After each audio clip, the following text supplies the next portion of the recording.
Seattle Mariners have won the AL West for the first time in 24 years, and Cal Raleigh hits 2 home runs last night to bring his total to 60. Hi, everyone. I'm Sam Edwards. Welcome to Mariners Daily, the best podcast, the podcast for the thinking Mariners fan.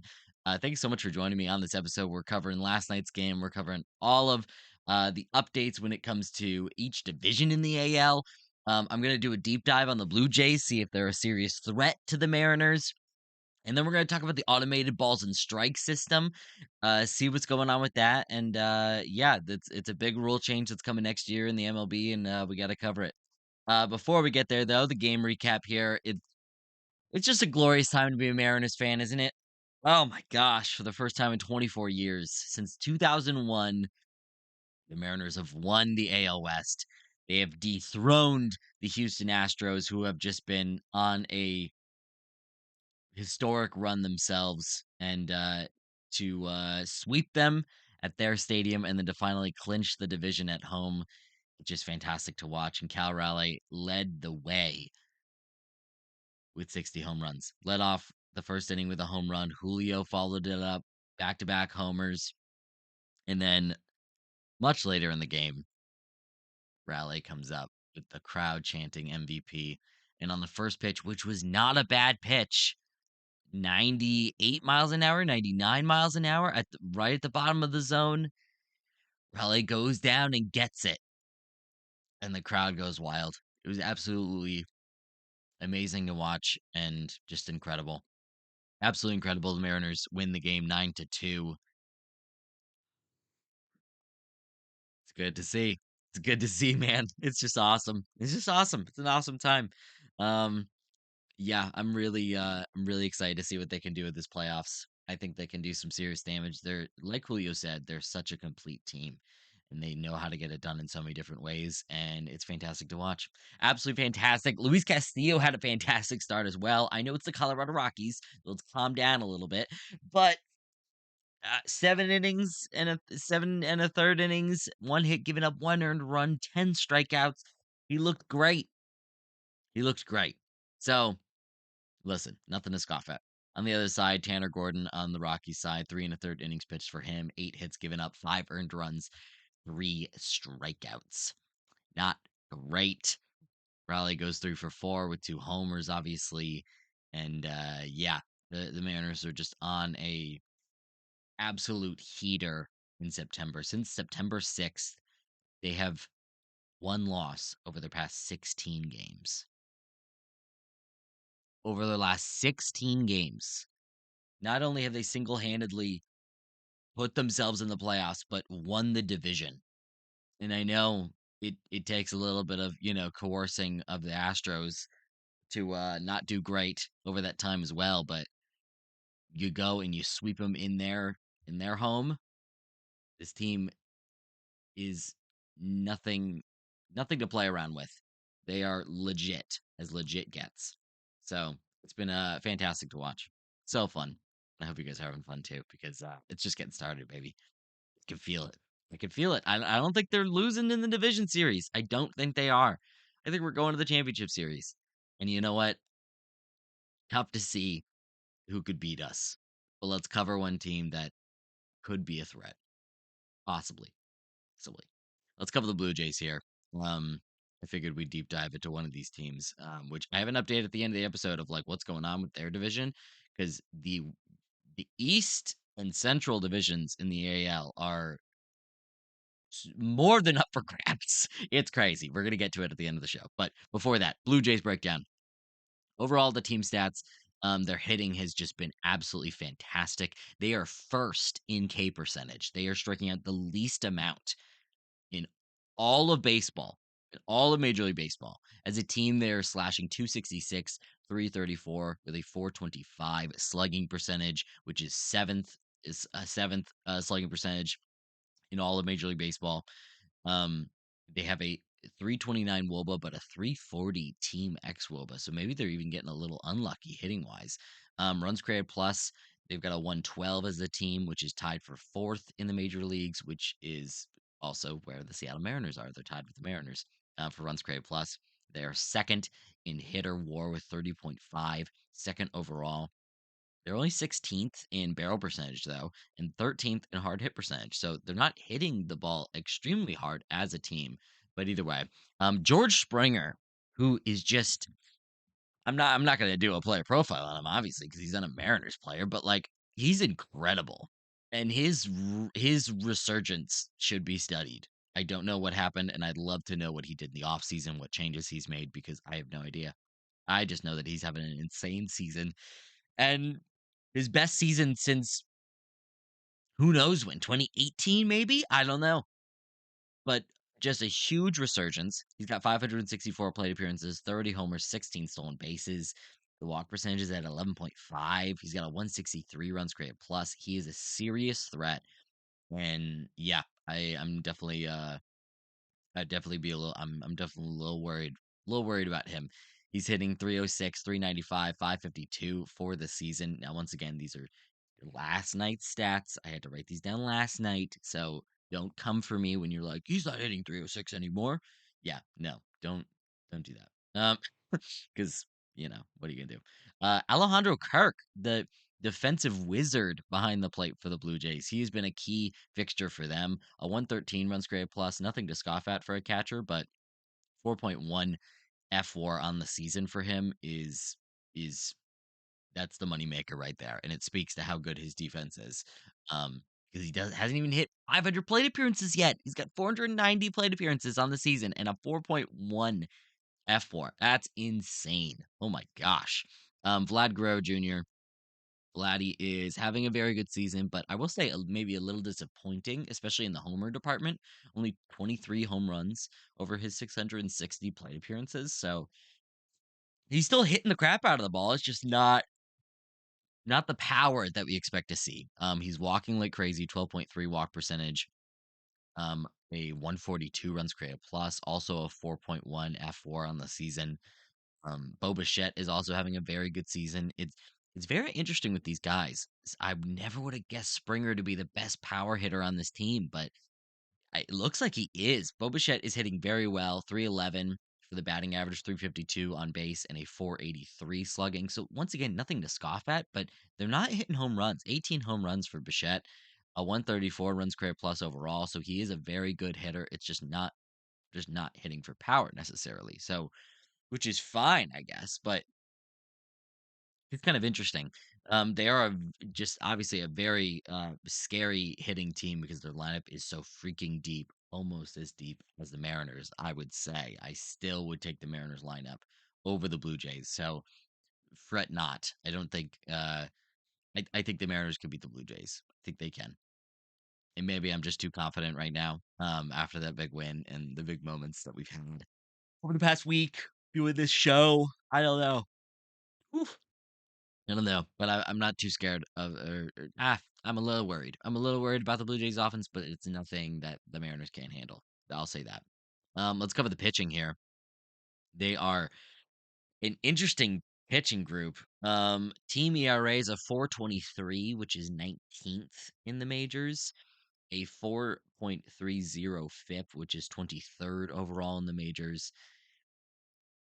They're 8th in K percentage, which is by far their best stat, with a 23.4 team K percentage, which is 8th overall in the majors. Batting average against is a 239, which is tied for 12th with Seattle. Um, so that's pretty good. But 12th is 12th. It's like, whatever. If other things back you up, then okay. But everything else, pardon me, everything else doesn't really back them up. They're 30th in barrel percentage given up. They're last. They've given up the most barrels. That's crazy. That's crazy. They're 25th in home runs per nine. This team gives up some power, man. It's crazy. The whip is tied for 14th with a 1.27 whip. Doesn't especially move me whatsoever, but either way, that's them as a team. There's some players that can drag you down overall as a team. So I want to cover the studs here. Kevin Gossman, who just had a rough start versus the Red Sox, has been very good this season. 189 and a third innings pitched, 24.4 K percentage overall. a 3.47 ERA and a 3.45 FIP. The fastball is such a key pitch for him, as well as the splitter. As long as he is consistent there, which splitter is just one of those pitches that's really hard to be consistent with, as we watch with Logan Gilbert. But either way, we saw him get it done last start. Shane Bieber, the big trade deadline addition for the Blue Jays, 35 and a third innings pitched for him so far, 24.8 K percentage. In those 35 innings, 3.57 ERA. I think he's going to be very good and definitely interesting. They have the rotation. I will say they've got the rotation that they could definitely get through a 5-game series, but I don't know about a 7-game series, and that's the only thing we really need to worry about right now, especially if the Mariners can lock down the number 2 seed at very least. So we'll see. Uh, Chris Bassett is next up, 170 innings pitched for him. Not striking out the world, 22.6 K percentage, but a 3.96 ERA. He's getting the job done, and they're able to get by with these starters because their offense is just so freaking good. So it's definitely interesting. Jose Barrios, 164 innings pitched for him, but he's going to be coming out of the bullpen from now on. That was starting last week, I believe. The manager said that. So he's coming out of the bullpen. I'm curious to see how he plays out of the bullpen because wouldn't say his stuff necessarily like lends itself to that. He's like a sinker slurve guy. I don't know. Maybe it'll work. I don't know. I guess we'll see. Speaking of the bullpen, though, their top number one guy, Brendan Little, 65 and a third innings pitch for him, 30.9 K percentage. He does walk a lot of guys, though, 15.1 walk percentage, but he also gets a boatload of ground balls as well. 58.9 ground ball percentage, a 3.17 ERA for him on the season. Crazy, awesome, good for him. Pardon me. Got to loosen up the lungs a little bit. Either way, the Blue Jays are a very good team. They are nothing to scoff at. I have a lot of confidence in the Mariners right now. That I think they can in a series like the ALCS, if the Blue Jays make it that far, then we'll see. We'll see what happens. They are a very good team, very good hitting wise. I'm not super scared of the pitching. Bullpen is okay. Oof. Pardon me for these yawns, guys. Holy crap. My gosh. So annoying. But yeah, the bullpen is good, not great. Rotation is good, not great. You do have some studs at the top of the rotation, and you're really banking on Gossman and Bieber to get those wins. Um, so similar to other teams, I would say, but they can get the job done. They can kind of nickel and dime it. A couple other starts, but I don't know if they're that deep. Deep as a rotation. The lineup though is very formidable, and I would be a little worried to see what happens with a Bryce Miller, maybe Gilbert if he doesn't have his stuff. If they're not getting swings and misses on the splitter, then it can get scary. It can get scary real quick. So there's plenty of scenarios where it can happen, where bad things can happen. So I would keep an eye on the Blue Jays for sure. Next up, the automated balls and strikes that the MLB is officially implementing in the majors next year. Let's break it down. They've been using it in the minors this whole season. They used it at the All-Star game. If you watched the All-Star game, they used it in spring training. If you watched any spring training this past year, let's break it down. Major League Baseball's Joint Commission Committee voted 9-2 to approve this challenge system. This committee, this 11-person committee, is made up of 6 owners, 4 players, and 1 umpire, and they approved it. They had 9 people voting for yes, 2 people for no. One of the players and the one umpire, obviously, of the committee voted against it, which I'm kind of surprised one of the players voted against it. I'm not sure why. I think the players want more control in their. Yeah, it's kind of weird. I kind of thought it'd be one of the owners, possibly, to vote no. Oh, oh God. Holy crap. That's bad. That was a bad one. But yeah, I don't know why a player would vote no for the automatic balls and strikes. Either way, basically what it is A pitcher, a catcher, or a hitter will be able to tap uh, his helmet or cap to signify his desire to challenge a ball or strike from the home plate umpire. Teams are allowed 2 challenges per game. They are only docked a challenge if it's unsuccessful. So if they challenge, a ball that's on the line and they say, no, I think that was a strike, and they check it and it was actually a ball, then they lose that challenge. So then they only have one left for the rest of the game. If it's correct, you keep your 2 challenges and you can just keep challenging until you don't want to or you can't, whatever. Um yeah, I think it's great. I'm very happy with it. When I first saw the headline, MLB approves, ASB system, automatic balls and strike system, or ABS system.